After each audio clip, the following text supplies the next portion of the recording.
안녕하세요. 오늘은 열어보기 21편입니다. 이번 활동은 혼자 뛰다가 넘어진 아이가 사실과 다른 말을 하는 장면이에요. 교육 활동 영역은 가족관계, 정서 조절, 문제 해결입니다. 숨은 뜻 찾기에서는 관용어, 입에 침도 안 바르고 거짓말하다와 명언, 거짓말은 눈덩이와 같다. 굴리면 굴릴수록 커진다를 살펴봅니다. 생각을 여는 지도 팁에서는 거짓말 해본 적 있니? 라고 물어봅니다. 아이들은 네 라고도 하고 아니요 라고도 해요. 어떤 거짓말을 했었어? 라고 물어보면 어떤 아이는 있었던 일을 이야기하기도 하고 또 어떤 아이들은 비밀이에요. 생각이 안 나요. 라고 말하게 돼요.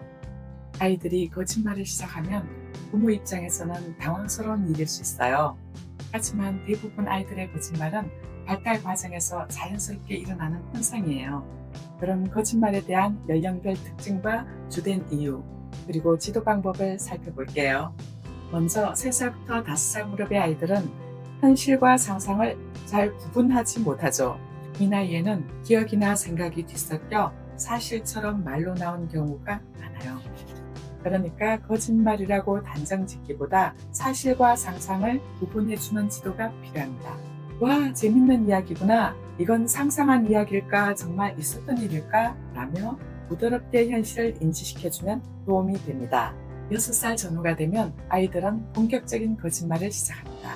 혼나지 않으려는 자기 보호적 거짓말, 부모나 또래의 주목을 받고 싶어서 하는 관심 끌기 거짓말, 부끄러움이나 실패를 감추려는 방어적 거짓말, 타인의 입장을 배려해서 하는 착한 거짓말 등 다양한 형태가 나타납니다. 이 시기의 거짓말은 아이가 상황을 피하거나 조절하려는 서툰 시도라고 볼 수 있어요. 그래서 사실 여부를 따지기보다 그 말이 어떤 결과로 이어질지를 생각할 수 있게 돕는 것이 중요합니다. 또 청소년기에 접어들면 중요한 이야기나 개인적인 일은 어른들에게 잘 말하려고 하지 않아요. 이 경우에는 독립과 자유를 지키려는 욕구가 반영된 모습이기도 합니다. 그래서 무조건 캐묻기보다 말해도 괜찮은 관계라는 신뢰를 먼저 만들어주는 것이 중요합니다. 이렇게 발달 단계에 따라 아이의 거짓말의 모습과 이유가 달라지기 때문에 거짓말을 알았을 때 부모님의 반응이 더 중요합니다. 아이가 거짓말을 했을 때 부모가 아이를 떠보거나 크게 화를 내거나 작은 거짓말을 지나치게 문제 삼으면 아이는 사실을 말하기보다 더 숨게 됩니다. 거짓말은 미성숙한 문제 해결의 시도라고 볼 수 있어요. 아이가 사실을 말해도 안전하다는 경험과 정직의 규범을 함께 가르치는 것이 중요합니다. 거짓말은 눈덩이와 같다는 말이 있죠. 아이가 작은 눈덩이를 굴리기 시작할 때 비난보다는 따뜻한 손길로 그 눈덩이를 녹여줄 수 있는 부모님, 선생님이 되어주시길 바랍니다. 이제 본문을 읽어볼게요. 서준이가 혼자 뛰다가 넘어졌어요. 무릎에서 피가 났어요. 울면서 집으로 돌아왔어요. 엄마가 깜짝 놀라서 큰 소리로 물었어요. 어? 어쩌다가 다쳤어? 서준이는 한참 생각하다가 대답했어요. 민우가 밀었어. 그 말을 듣고 엄마가 화난 목소리로 말했어요. 이런, 얼른 약 바르고 민우네 집에 가자. 이제 문제를 볼게요. 이번 문제에서는 서준이는 왜 넘어졌나요? 라는 문제의 정답은 3번 뛰다가입니다. 그런데 1번 민우가 밀어서를 고른 아이들이 있어요. 서준이가 엄마에게 거짓말을 하고 있다는 상황 맥락을 놓친 경우입니다. 이렇게 1번을 선택한 아이들의 특징을 몇 가지 유형으로 나눠볼 수 있어요. 첫째는 등장인물이 한 말을 사실로 믿는 텍스트 표면 수용형이에요. 이 유형의 아이들은 글 속의 정보를 비판적으로 구분하거나 긍정하지 않고 겉으로 드러난 문장을 그대로 받아들이고 있죠. 글의 첫 문장에서 제시된 객관적인 사실인 혼자 뛰다가 넘어졌어요 보다 서준이의 말 민우가 밀었어를 더 결정적인 정보로 받아들입니다. 이 유형의 아이에게는 글의 첫 문장을 다시 읽어보게 합니다. 그래서 서준이가 한 말과 진짜 일어난 사실을 구분하게 해줍니다. 두 번째는 글의 마지막에 제시된 단어나 장면에 주의를 빼앗겨 앞부분의 핵심 정보를 충분히 고려하지 못하고 판단하는 최신 효과 편향형입니다. 글 전체의 흐름을 보기보다 질문과 관련된 단어가 나온 마지막 부분에만 집중하는 아이들입니다. 글 뒷부분에서 밀었어라는 강한 단어를 발견하자마자 앞부분의 내용은 잊어버리고 답을 고르는 경우입니다. 이 유형의 아이에게는 답이 진짜 맞는지 확인하는 과정을 되짚게 합니다. 아이 스스로 자신의 판단 근거를 다시 찾게 유도하는 것이 핵심입니다. 그 답이 맞는지 넘어졌을 때 장면이 나온 문장을 다시 읽어볼까라고 하면 아이가 앞부분으로 눈을 돌리게 됩니다.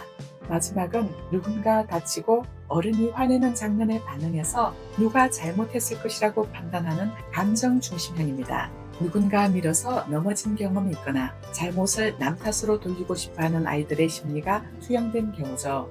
넘어져서 피가 났으면 누군가 밀었을 거야, 혹은 서준이가 억울하겠다라는 개인적인 감정이 개입되어 객관적인 사실을 강요하는 유형입니다.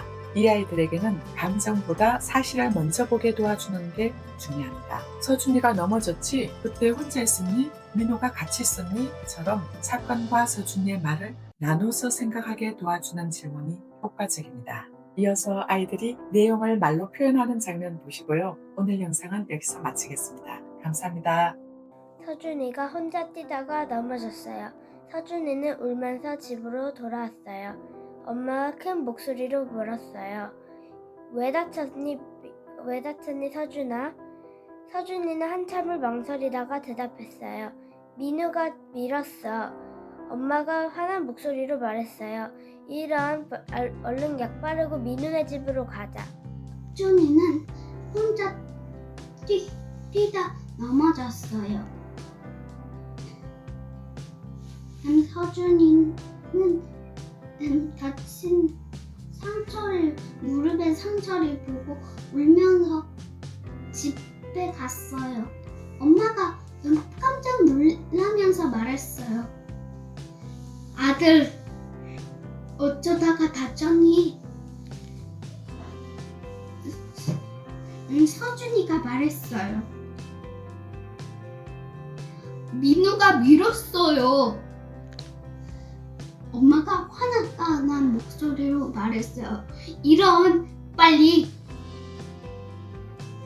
약 바르고 민우네 집에 가자. 서준이는 뛰다가 넘어졌습니다. 엄마가 깜짝 놀라서 물어보셨습니다. 아, 어쩌다가 다쳤니? 서준이가 말했습니다. 민우가 밀었어.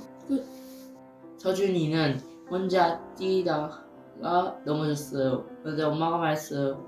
아, 어쩌다가 다쳤니? 맞아. 서준이가 말했어요. 민우가 밀었어. 근데 엄마가 말했어요. 얼른 약 바르고 민우네 집에 가자.